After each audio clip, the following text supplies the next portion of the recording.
我是欧车部，欢迎来到 NBA 开季分析系列影片。今天要来介绍的是在休息期间做了不少交易和人员异动的费城七六人队。在经过了季后赛洗礼，作为口号的 Trust the Process 当中的 Process 也即将进入了下一个阶段。不过考虑到真正转换过程的时机是在明年的自由市场，今年在球队的操作上并没有如此的简单。除了要能维持原有的战力之外，还不能压缩到明年补强的空间和筹码。尽管原有的总管 Brian Colangelo 因为涉嫌开小账散播球队内部消息而遭到了解雇，让休季的这段期间不得不让总教练 Brett Brown 代理。但整体而言，其实在休季的操作评价并不差，严格来说还比他在季后赛的执教能力更为优秀。无论是在签约还是在交易，都非常符合现在这支球队的逻辑和方向。好了，那按照惯例，以下将会有5个问题，借此延伸到球队的整体状态。话不多说，就让我们开始吧。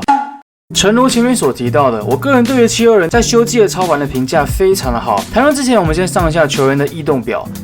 基本上所有新进的球员都是透过交易入队，毕竟 Bolden 算是去年2轮放羊后，今年才签约的，严格来说算是本来七六人队自己的球员。如果真的要计算的话，包含了选秀会上的交易到休季期间等等，七六人总共发动了6笔交易案。关于这部分呢，其实我在之前的自由市场动向 EP4 东区球队休季操作评比那一支影片就提过了，因此这里呢只是简单挑几个比较重要的交易案来谈关于个人的评价和球队操作逻辑和角度。第一笔要谈的交易案是选秀会上的操作，七六人将第10顺位选到 Mikal Bridges 送往了太阳，以换取2021年热火无保护首轮签和第16顺位，并最终选来了地板低天花板高的摇摆人 Zhaire Smith。或许这笔交易案对于不少人来说会感到疑惑，对于现在的七六人来说，放弃了即战力而且模板是正宗的 Covington 的 Mikal Bridges， 而改以引进了天赋较高但是需要养成的 Zhaire Smith， 看起来实在是不怎么好的交易案。然而对于目前的七六人来说，他们需要的是能够带领球队更上一层楼的人。选到 Mikal Bridges 顶多就是维持平盘，最多就是走到东区的冠军赛，但是面对总冠军这种层级的对手，七六人必须要引进一名明星球员。这笔交易案所拿到的首轮签，光是无保护就是好筹码，加上 Smith 这个尚未经过雕琢璞玉，假设七六人在明年夏天没有成功从自由市场签到明星球员，也能够依靠这些筹码向其他球队交易。因此对于这笔交易案呢，我个人是给予高度的评价。至于威尔森圈的交易案就更绝了，仅用为现金和2轮的互换权就补进了即战力，更何况威尔森圈的身上合约只剩下1年，不仅没有送出未来的资产，还补上了车衣的替补阵容，更没有影响到未来的薪资空间，是个非常 Hinkie 风格的交易案呢。虽然他上季的数据和表现有明显的下滑，但初步判断是因为他的球风被迫改变，尤其在于出手上的骤降。不过以命中率来看，其实并不差，逐渐转型成3D 球员的他，算是挺符合七六人的需求。尽管防守端可能因为已经31岁年龄而持续的下滑，但至少在进攻端具备持球能力的他，能够帮助七六人在板凳端缺乏单打手的问题。三分球上季也还有 35.8%， 算是及格了啦。坦白来说，无论如何这笔交易案铁定是稳赚不赔。但是最后一笔交易案就有点复杂了，由于夏天失去了Ilyasova这一名重要的替补，七六人必须要寻觅替代人选，但是以当时自由市场人手来看，并没有符合人选，或者说原本是找到了，而且还达成了口头协议，只是后来被发了洗澡卡，还顺便教了我们原来沙加缅度也是欧洲的啊。没有错，这个人就是 Bjelica。等他返回后，自由市场已经没有人选了，也间接迫使了七六人必须要参与接下来的3方交易案。这笔3方交易案呢，其实主轴是在老鹰和雷霆，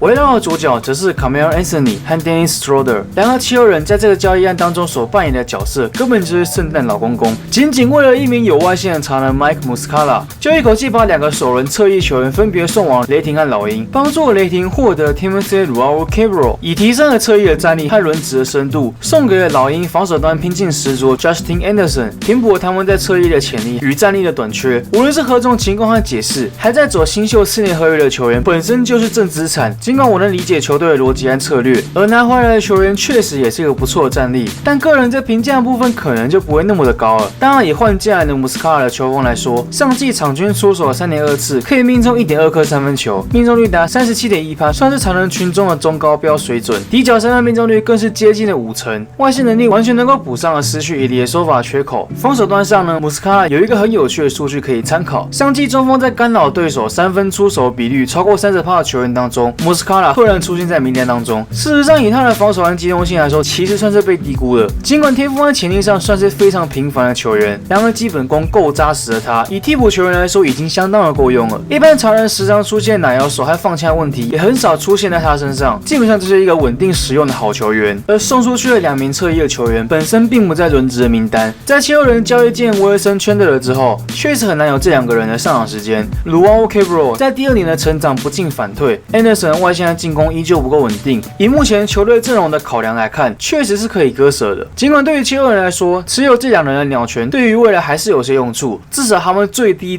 能够成为称职的板凳轮值人员。但是毕竟取代性较高 ，Justin Anderson 合约又即将到期，如果虚拟的薪资空间没有算好的话，的确有可能会阻碍七六人在夏天的操作空间。因此，虽然我个人并没有很赞同这笔交易案，但不得不说这笔操作还是有其逻辑性存在。然而，相较于交易上的表现可圈可点，在签约的部分就真的比较可惜了。2名非常适合七六人的球员都没有试图用短约争取，最终包括 Tyreke Evans 和 Kyle O'Quinn 便双双加盟了印第安纳6马队，一支七六人极有可能在季后赛对阵的劲敌。禁区的空缺最终也只有续留 Amir Johnson 以及和去年2轮选来的年轻常人签下了正式合约。板凳端确实看起来是蛮陡的，算是比较需要担心的部分。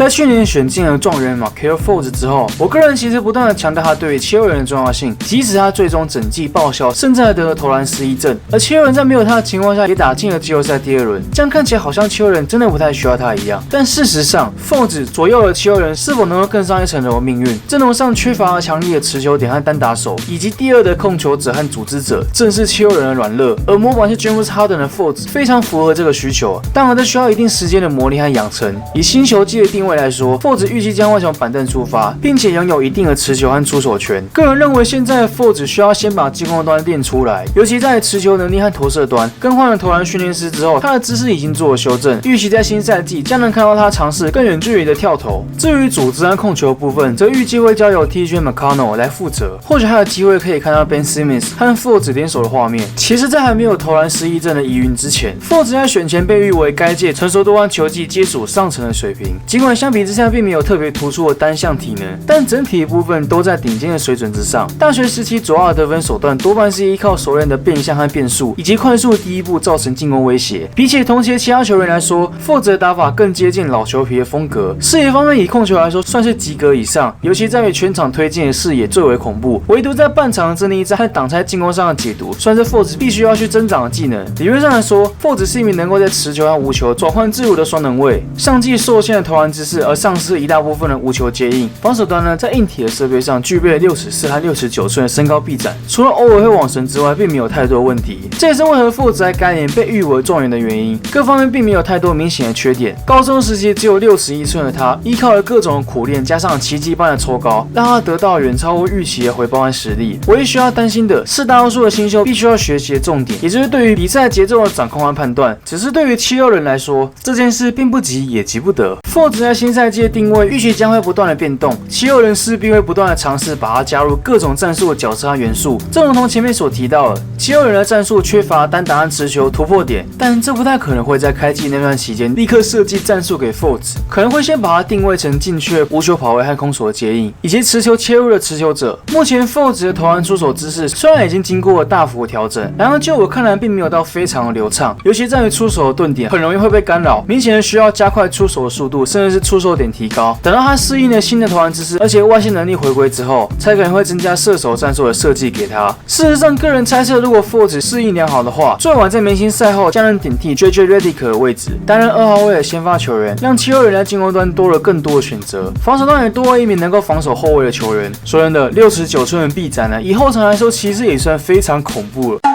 严格来说，七六人在射手上只有失去最终前往马刺的 Marco Belinelli， 以连收防的空缺已经有穆斯卡拉顶替，但是 Belinelli 所留下的空缺就有点小麻烦了。七六人的战术其实非常仰赖射手群，上季多达 31.1% 三分出手是使用的 catch and shoot， 只是在类型上并不是像热火或者是火箭是以后卫为主轴，而是透过禁区的进攻威胁，加上层层的空手掩护和跑位，才能制造出外围的空档，给予这些射手出手。这种方式所创造出来的投篮空档，老实说并不是很大，因此非常吃射手受到干扰以及空中横移跳投能力。而 Marco Belinelli 正好是这个技能的各中高手，无论是预计吃下上场时间的 Fultz， 亦或是透过交易路入队威尔森圈的都无法弥补。考虑到七六人在季后赛非常仰赖他的投射能力，甚至把他的上场时间提升至了场均27.3分钟，他的离开对于七六人来说似乎看起来影响不小。尤其总教练 Brett Brown 确实很偏爱使用射手群，在 JJ Redick 关键时刻时常不够力的情况下 ，Bellinelli 多次在比分拉锯的时候跳出来帮助球队，无论是在实质的战力上，还是形而上的士气，都有极大的影响。不过我认为呢，这反而是能够让七六人在战术上做调整的契机，因为缺乏优异的单打手和持球点，七六人必须要仰赖大量外围投射来弥补进攻端的短板。然而这个方式到了季后赛之后并不怎么管用，尤其第二轮面对塞尔提克上，跟紧边贴死射手基本上就守住了七六人进攻一半以上了。这也是为何我认为七六人能够在季后赛走多远，取决于 Fultz 的成长速度和能力，并不是说依赖射手不好，而是当球队过于依赖射手战术的话，进攻端上很容易会被看破手脚，尤其大部分的射手并没有下球进攻能力，因此我反而认为这对于七六人来说是好事。而且板凳端其实还有一名在今年的夏季联赛表现亮眼的 Corkmates。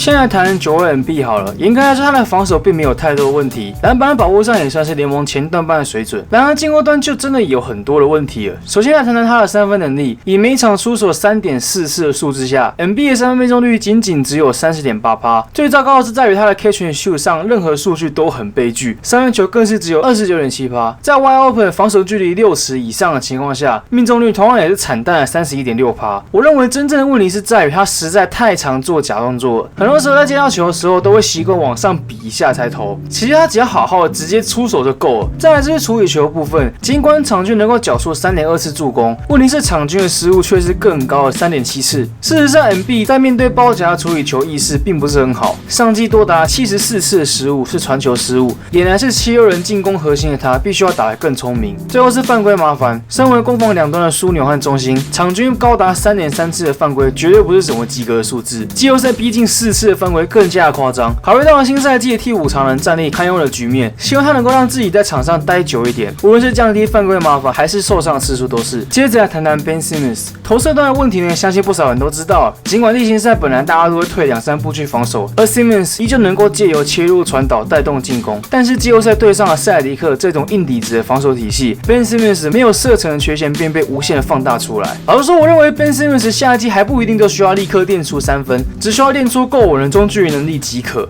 或至少要有投篮的欲望和意识。另外，我觉得他可以试着把低位的翻身跳投练更稳。相信个人对于他的这个进攻手段的把握度印象挺深刻的，大致上是这些需要改进，否则在季后赛这种成绩就是会被拉出来针对。尽管上届季后赛其实有一部分的锅是总教练就是了，另外就是他的企图心和拼劲疑虑，尤其在于肢体碰撞的对抗上，他总是会闪躲。事实上，我们时常会发现 Ben Simmons 在攻防两端神隐，这是他必须要克服的问题，尤其是防守端时常会出现懒散，甚至是被对手一步过的情况。以他的身材和体能来说，他并不是防守不好，观念和意识老实说本身也没有太多问题，只是他时常在防守端偷懒。最后则是罚球的部分，说真的，以他的球风类型来看，56%的罚球命中率真的不行啊。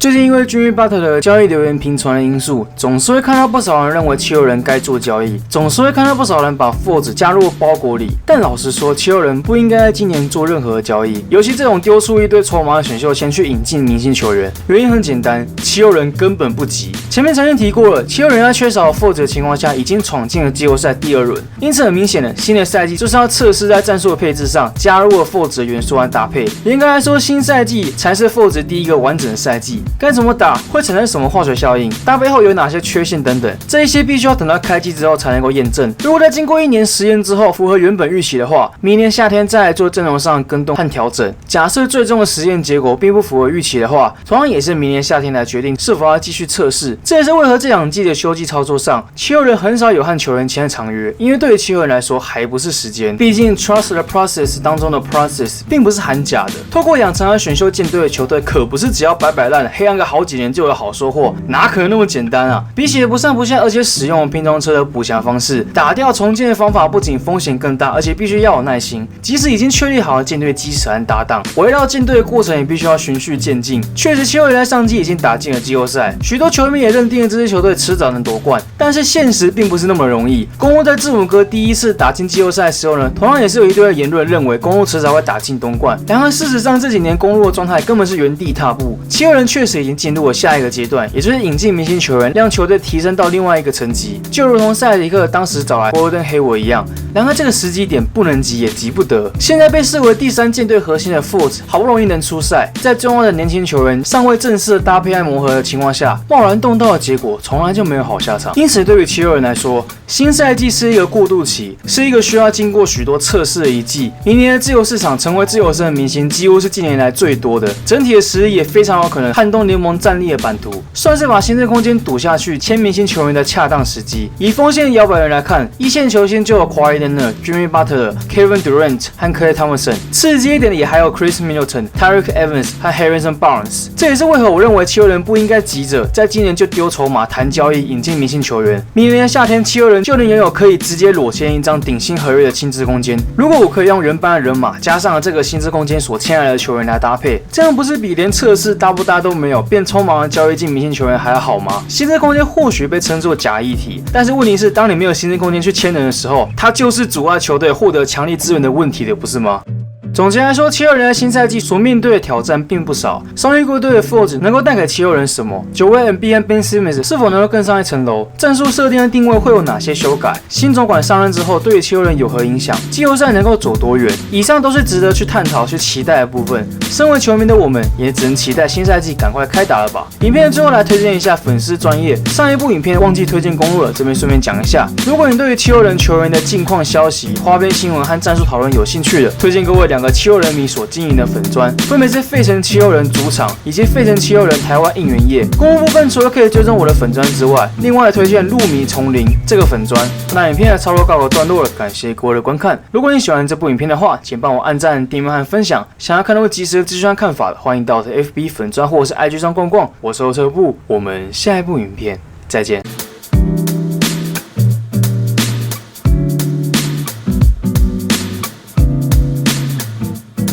然后下一支影片的主角预计会是我之前没有做过的球队，在影片的形式上应该会做一些调整，因为要凑5个问题实在是有点麻烦就是了。哦，对，我说我没有做过是指说我没有做过那个球队的开季分析。